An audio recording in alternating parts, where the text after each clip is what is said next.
the industry has learnt its lessons to an extent. And I think more serious players have always been there, but it's an industry which always attracts a lot of non-serious people or people with a lot of money with absolutely no idea what they're doing. And it gives a bad name to a lot of other people.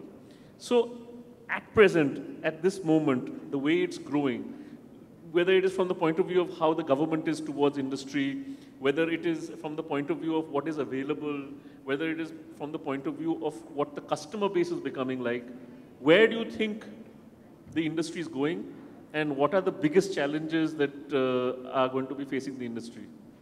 NRA President, I think you should start. So 2016, we created a report which put our industry, the food service or the restaurant industry at a 3.5 lakh crores annual produce or annual revenues, which is actually going up to about 5 lakh crores because we're taking out a report next year and we already have numbers coming in. So it's an industry which is growing rapidly, but this is the only industry which is actually quite fragmented or unorganized.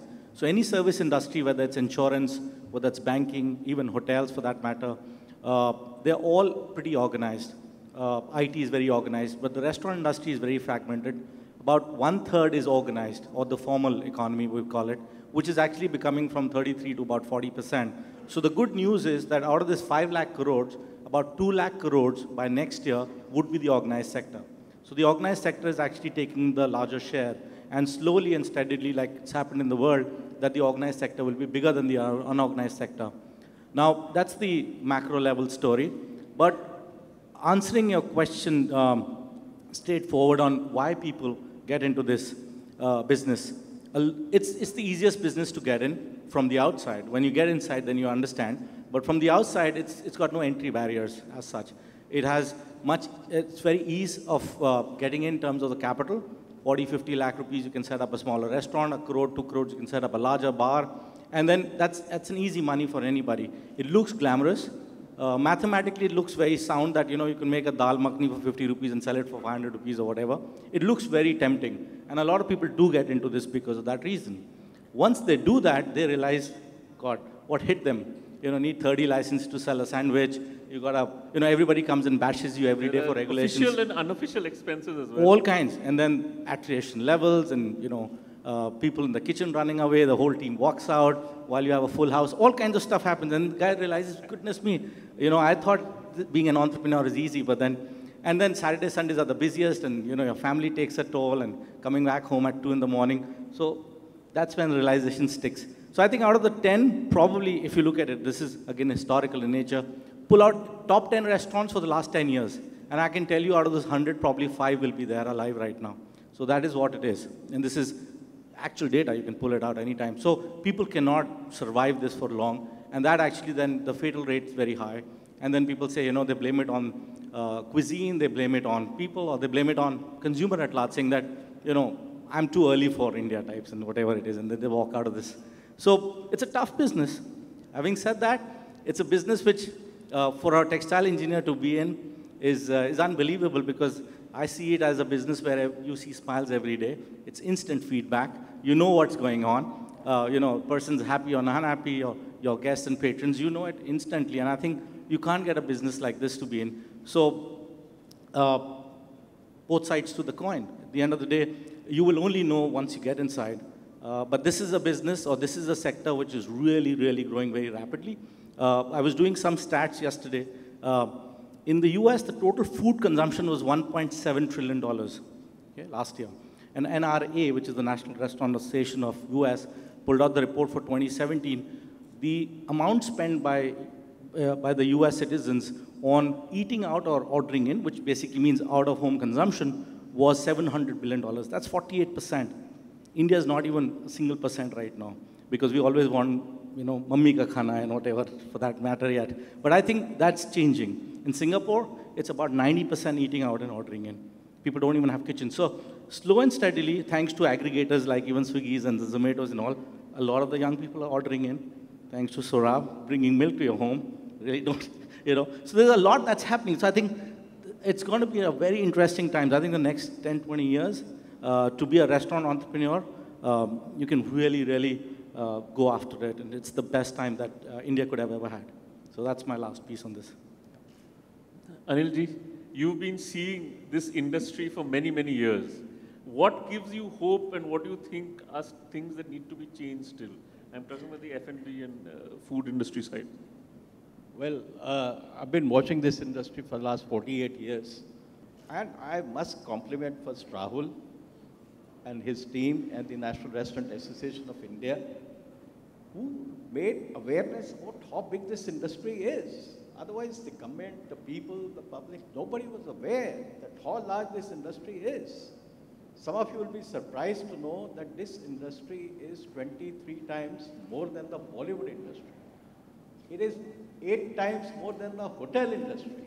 Imagine this industry is so large and it is growing at a rate of 10% cumulative. It's the third largest employer after the army and the railways in India. It's an industry which will continue to grow. You see, you can see the demographics, you see the lifestyles which are changing. People are looking forward to eating out. We have the young population. People are moving from one state to another. They don't have homes, they live into new homes, move into new cities, and they have to eat out. And with the lifestyle changing, people want to experiment and experience something new. So they're looking for a change. So this industry, which is very nascent, I would say, has a great future ahead. Rahul mentioned that out of the 10 restaurants which opened, 5 closed. I get shocked and surprised that why?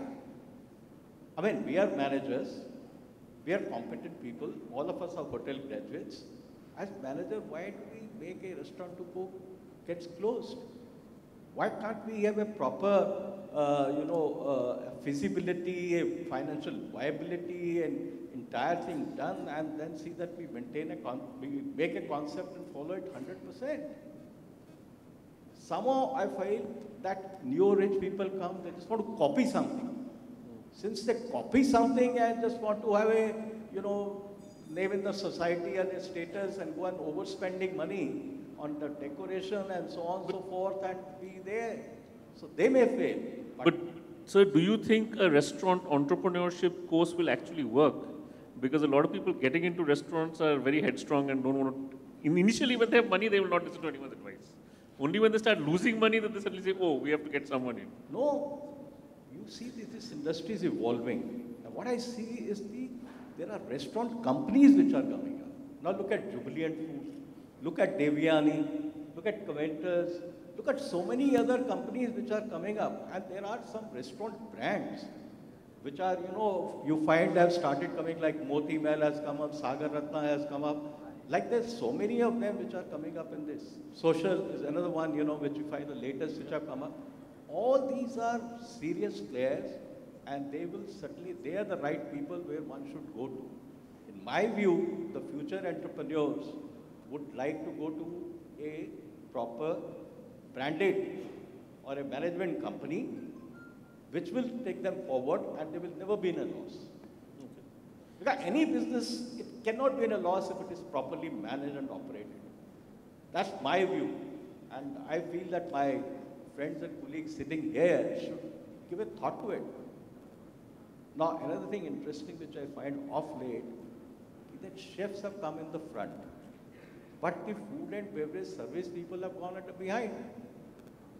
It's very surprising.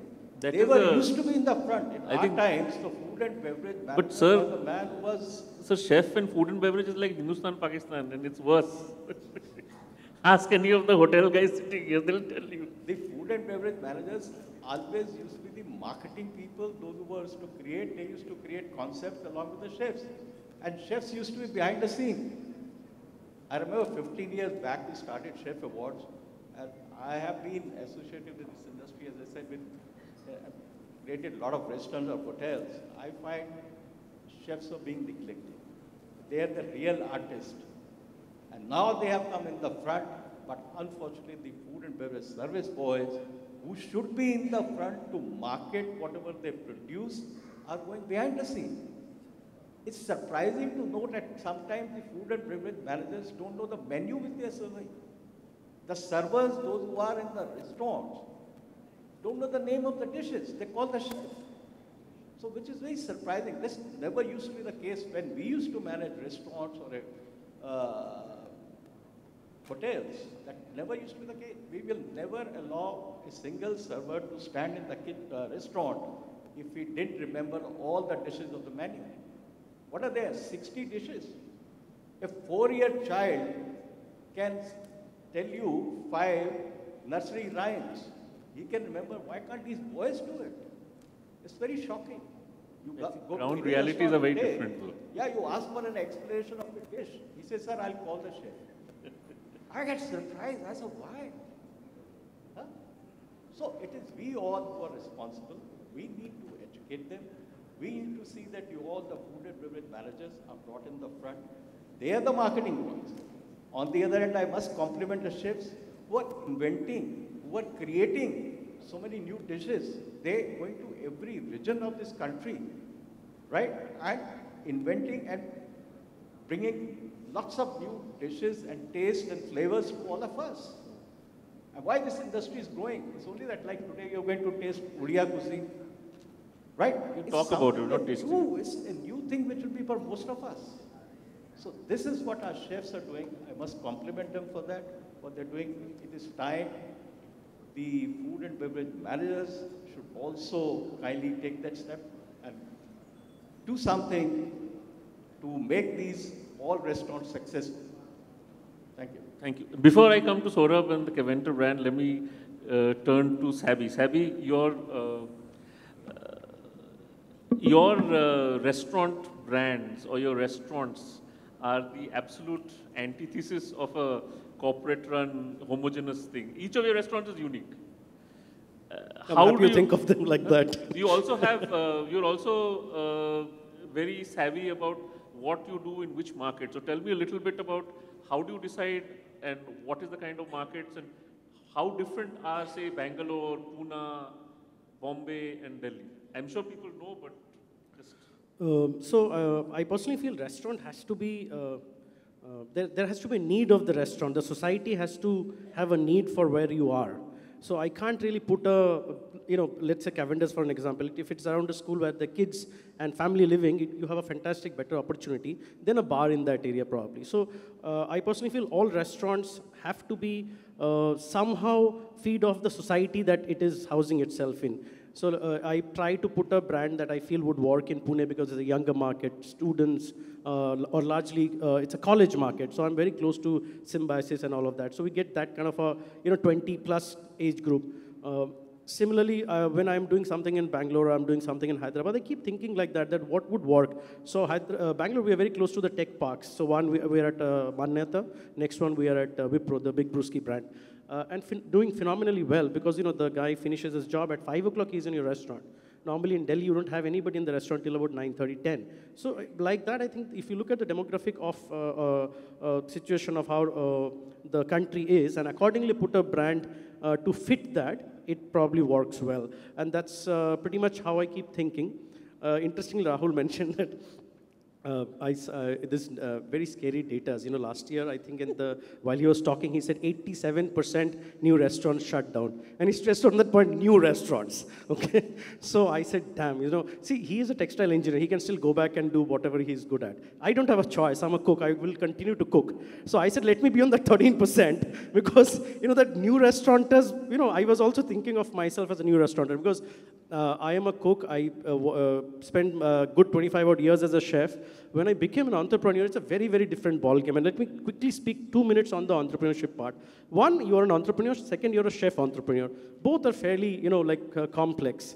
If you see the international scenario, all restaurants are owned by chefs. Every single restaurant. Not hotels, but restaurants. So why is it like that? The chefs know what is the food cost, how to source, the recipe. So you pretty much have all the numbers that you need to key in to unlock the box. The entrepreneur probably has, as in the investor probably has one of those keys, but the other 9 are with the chef.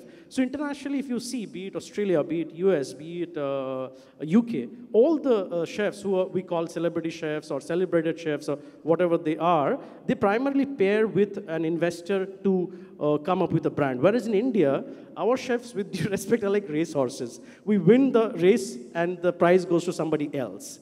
There's nothing wrong with it. We are saddled racehorses. We're good racehorses, but we're saddled. So the chefs have to somehow figure out how to, as in, it's a good thing that we're good racehorses, but you have to move the saddle and come out, like sir was saying, that chefs are all in the front. It's fantastic chefs in the front, but as chef, I can say I didn't know anything about the business as I entered, and I had a fantastic opportunity of working with Rahul for a while, working with Ashish for a while, wine company. So every time I spoke to them, it was a learning to me. Every time I spoke to them, it was a learning. Even today morning, I was picking his brains, and that's probably how I missed out with my second cup of coffee, how this business works. Okay, so all the other keys that you know is your cost, your sourcing, your recipes, your kitchen, your infrastructure. Yet, business finally is a lot about the finance. And like sir also pointed out, that why is restaurants are shutting down? Because a lot of us are opening restaurants without understanding the finance part of it. We are opening thinking that like the 50 rupees dal makhani could be sold at 500 without realizing how to maintain it, how to retain it, which is where your spoilages comes in hand, which is where your reshuffling comes. There's so many other things that comes in. So it's not just about cooking and selling. There's a fairly complex set of things, and as we discussed, there's also laws that makes it more complex in this country. Every state has its own laws. If you have a bar, then God help you, then you're out for a roller coaster ride. It's different, and again, in every state, every city. So if you want to be an entrepreneur, know these things. Don't jump in cold. It's a fantastic market. I would also say that chefs should come out and try to be entrepreneurs, try to open their own restaurants, but don't come in cold. Don't come in with this whole, this thing that it will happen, because it will not happen. You need to know your basics. You still need to cook very hard. You still need to cook your heart out, and you have to work harder than you did in the kitchen. Because now you're an entrepreneur, you also have to put your head in your numbers, you also have to know the laws of the land, so it's fairly complex. So all of this together, if you are ready, why not? Of course, the industry is for sure ready. Saurabh, I want to turn to you about how do you take a brand which is so famous and move from there? I mean, it has its challenges, obviously. People know Caventer's for certain things. Certain parts, like from the East, we have a different outlook towards Caventer's.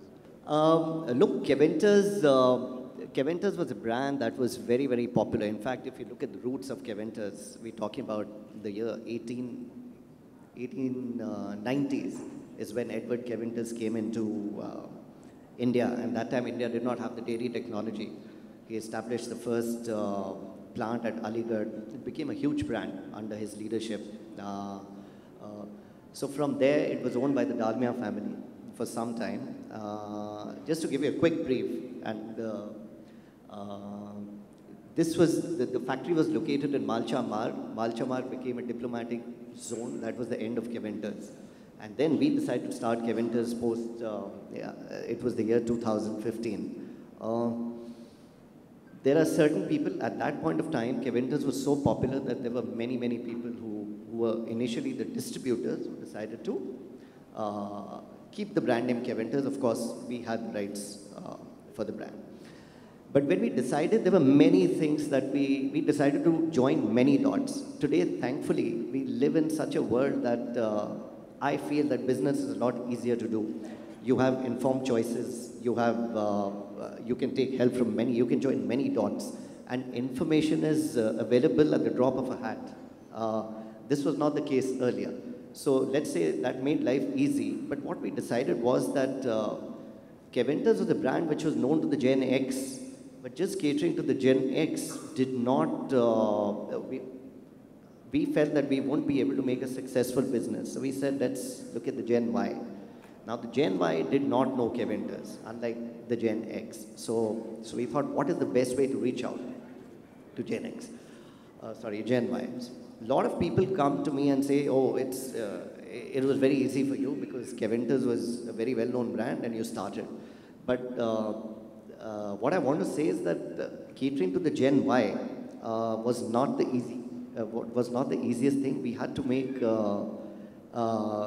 were there were huge brainstorming sessions, many brainstorming sessions to figure out how do we make it appealing, especially a brand that's lived in its yesteryears. If you look at many brands, when you get it down to when you take it down to the Gen Y, they say, oh my God, this brand is not progressive. There is no point, So you had to make it very, very attractive. So there were a couple of things we thought. The first was that, we had to make the brand emotionally engaging with the Generation Y. So everything, by the way, whatever we've done for Kevintas stems through the market segment that we want to reach out to. So how did we do this? So it was very simple. We said the Gen Y is somebody who's actually, they want to see India in a progressive light. I see India, so we said, okay, the theme, the decor has to be progressive. We again can't go and create a village and put charpais and say that, okay, this is Kevintas, right? So it needed a modern outlook. That is what appeals to the Gen Y.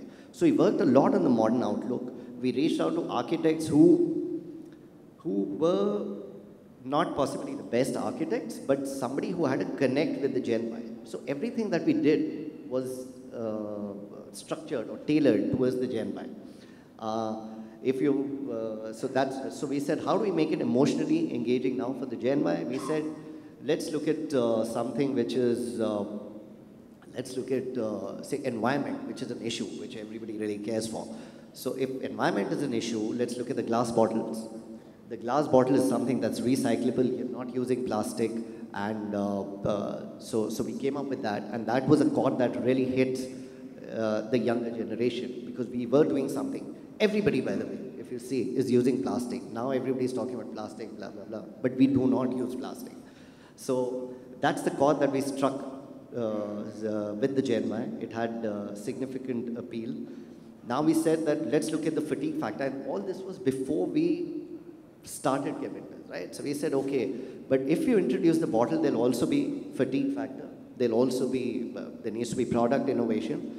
So at that point of time, we didn't think of a huge R&D team, but we said, look, product innovation can be as simple as making the bottle, but making it new every time. So because Generation Y, again, is a very distracted customer. They get fatigued very fast. So you've got to be very, very active. I mean, that's a simple philosophy we run the company with. It's called you snooze, you lose, and that's something that we follow to the core. So we got the bottle, and we made sure that the bottle had, it changed with the times. So if there was Valentine's Day, it was something to do with Valentine. If we were launching Kenya, then we had the big 5 animals there. Then we did another thing. We said, let's make it even more attractive. Let's make these bottles that you can't get these bottles everywhere. So if you're in Delhi, you can't get the bottles that are available in Bangalore, you can't get the bottles in Dubai, and vice versa. So it became a collector's item. So apart from milkshakes, which is just selling milkshakes, what I want to say is there are many things that went into making the brand, and that had to connect. So what is the, how many restaurants are you now, and what is the brand value right now? See, the number of restaurants that we have, well, QSRs, let me put it this way. So we've got about 280. Currently, we are valued at about 400 crores, which is not bad. Currently, we started with hardly anything. We just started with a seed capital of about 1 crore of rupees. That's it. And I've seen companies which put in as many amount of money to reach this amount of valuation. So it's worked out for us, but there are many things that went into making this company. There was a lot of thought process before we actually started. It's not just luck that you started and it worked out for us. So let me ask a question to all my panelists. And one of the things that I really admire with restaurateurs are that they're ingenious and they know how to deal with problems on a day-to-day basis. So tell me a little bit, I mean, as Indians or even as people who are working as chefs in a professional environment which is not restaurateuring, where you're doing a job for somebody, you have this almost intensely overwhelming fear of failing. First aata hai bachcha, whatever, even though 50 percentile gets into hotel management, he gets used to succeeding. But in restaurateuring, failure is a very, very important part of the business. And so how have you been able to learn from that? I've failed a lot many times. So this is a Winston Churchill quote which says, success is defined by going from one failure to another without losing enthusiasm. So if you don't lose your enthusiasm, you can win. You know that England kind of won the World War II because they were an island which everybody was attacking, and they just persisted. They just kept on failing, but they finally actually succeeded. So to say failure and success are kind of joined at the hip, you have to take it. Failure has another advantage. When you fail, you know the next 1,000 things you won't do. So that's the other advantage of failing in what you do. To us, it comes in daily. We all embrace it to the point that anytime we have a failure, you then go back and you start looking at it. But I've always defined entrepreneurship, and this is something that within our company we all know that there is always this gap in a marketplace. Always. There's always a gap in the marketplace. There's a gap in the marketplace for where Saurabh has put in. But a true entrepreneur actually creates a market in that gap. And that's very, very important. And that's what an entrepreneur means. Not everybody cannot be. You are not born an entrepreneur. You become an entrepreneur. And it really comes from all these experiences put together. Having said that, luck definitely plays a right spot in this too. I say hard work is important, but luck actually makes it even better. So if the right timing, the right funding, I wouldn't be sitting here if I didn't get, my first venture capital, could have been where it is. But it requires that, like Chef had said that, you require that deep pockets today. You need it. You're lucky enough to do with a smaller seed capital, and then you can take it to the next level of growth capital. But yes, you need capital. Amount of energy and amount of hard work is one side. Without the money, you would not be able to do that. Otherwise, you just run one little place and feel happy about it. But I think if you want to create an enterprise, you want to create a very large company, you want an Indian company to go global, you really have to go the long way, really long way. Now, Savvy, I remember capital was a very dangerous word for you when you started off. I don't know how dangerous it is now. It's worse. So I think fear of failure drives me. You actually enjoy failing. This is what I feel. I think fear of failure drives me, because if you're successful, then there is no drive. As in, at least for me, I'm only speaking for myself. So fear of failure drives me majorly. As in, I'm constantly like this, okay, I have to make it work, I have to make it work. But yet you do fail. It's not that everything is going to work. I think this part of the finance and all of that is very complex and critical. That also is a bit of a learning. You have to take it as you can't say it's failure, it's a learning curve. So you go through the curve, and the curve goes up and goes down. So you kind of go around you wind yourself around the bends. You brace yourself, and then you get up again, and you go back doing what you're good at. I personally feel currently in India, the chefs, I would like to encourage the chefs to come back and do this. Yes, it is not an easy road. Yes, it is going to be, not going to be successful first time, but you must embrace it, both the failure and the success together. And as chefs, we are hardworking people. Industry is about, making smiles. We do that every day by cooking food. So definitely, as in embrace it, as in there's no other way to go about it. Saurabh, your brand is focused on Generation X. What happens when Generation Z turns up? No, Turning up, before you know it, they'll be on you. So we've built this company. In fact, that's what I want to tell you. You've all talked about the rosy picture. There has been some struggle at some point when you were... Always, I think struggle is a part of growing a business, and nobody likes failures. Look, if you personally ask me, some people may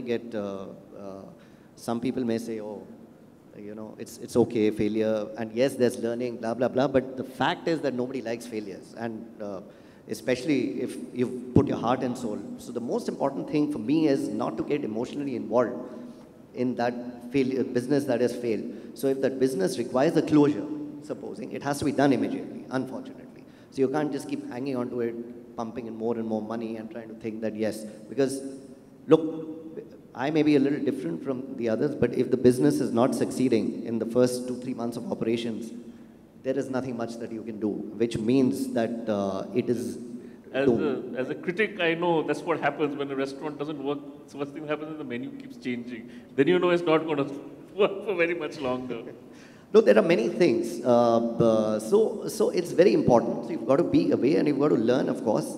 Learning is automatic, so you will learn. But what is most important for success? I think it's more important to look at success than look at failures. So most important is that you should be in tune. My feeling was that earlier, I mean, I could tell you this, that I kept a lot of people who were working for me who wanted to become entrepreneurs, right? So I ended up building a culture where I said that, okay, you guys will become entrepreneurs. And then I realized that's an absolute failure. All left. No, not left, but they then don't have the drive to rise up in a corporate structure, right? So nobody want to become CEO. Nobody want to go through the levels. Everybody. So for me, I would never hire a person, personally, in my organization who has dreams of becoming an entrepreneur. That's what it comes across. He may not tell me, but there are many ways that you can figure that out. So we are very strong. Our HR culture is very strong. We are looking at people who want to rise in the organization, right? HR is a significant part, like finance, you said, is a significant part. HR is a significant part of our culture. They are measured on ROIs of the business itself, and they are heavily involved in our business. So for me, that's a failure and a big learning that you've got to get people who are professionals and who are used to the corporate culture and are used to rising in that corporate field. Not get someone who's, that is another issue. So when you're starting a new business and you want to launch something new, then you can get maybe an entrepreneur to help you out. Or, so that's another, I would say, another failure. Oh, friends. 48 years, you've seen a lot of people failing and a lot of people succeeding as well. Well, see, it's an evolving industry. Things are changing. So when industry is evolving, a lot of new things happen, people fail, there are successes, and you learn through your failures, and then you become successful. I believe in one basic management fundamentals that anybody, if Mr. Ambani started his business or anybody else went to Geo, what does he do? He hires the right kind of experts. You need to have a proper marketing feasibility of the entire market. You have a product you are very fond of, then you have to do a market study and look at the financial viability. You have to go through the whole process of creating it. And you have to analyze every situation, how much it will cost. I mean, you as a chef may not have that knowledge, then you need to hire such people. A financial person, a marketing person, you have to hire. And you have to have such people, and then only you can, not otherwise. I'm not master of everything, so I don't know everything. So I have to hire people, I have to take the help of the others. And if at all there is a failure, please analyze and say, where did I go wrong? This was my concept, this is what the profit I saw, this was the cost I thought it will cost me, and this is the time factor which will take, and I have gone wrong here. So next time you correct yourself, right? And then you'll be successful. So simple, it's not so difficult, it's just a common sense you have to apply. I mean, everyday life, when you see that you manage your entire day, you go through the entire program. In the morning, I'm supposed to do this. In the evening, I have to do this much time it will take. You plan your entire day. And if it doesn't happen on that day, certain work, then you next day go and look, think back and say that why it didn't happen? What was wrong? So it's so simple. So any business which is failing, one has to go and study. But planning is the most important. Unless you don't plan well, things can go wrong. So that's my advice to all of you, that please kindly have right people. If you can't plan yourself, have the right people with you who can plan for you. You can deliberate and discuss with your colleagues, friends, everybody. Go through the plan. Spend more time in planning and designing everything. Then you will always be successful. Thank you. Well, thank you to all my panelists for taking the time, and I think we have run out of time. And thank you. A big round of applause.